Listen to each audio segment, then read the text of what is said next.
du CRIPEN d'abord, puis la visite du CFEN, l'évolution considérable du système éducatif djiboutien. Le CRIPEN avait considérablement évolué.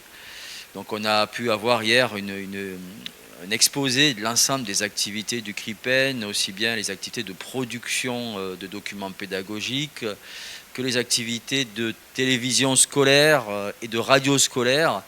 J'ai vu qu'il y avait aussi le travail sur la réalisation des ouvrages avec la PAO, avec les dessins. Et ce CRIPEN, c'est une belle histoire, on va dire, de permanence, de toute une tradition pédagogique qui est née en 1990 et qui a vraiment fructifié jusqu'en 2025, 2026 même, de manière absolument, pour moi, incroyable, hein.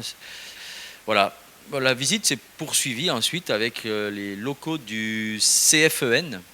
Et donc j'ai pu mesurer aussi comment de cette ancienne école normale qui devenait un centre un peu de formation des personnels post-bac, on est passé à ce CFEN, là aussi absolument incroyable, hein. On a eu l'occasion de visiter hier toute une série de salles qui sont des salles équipées.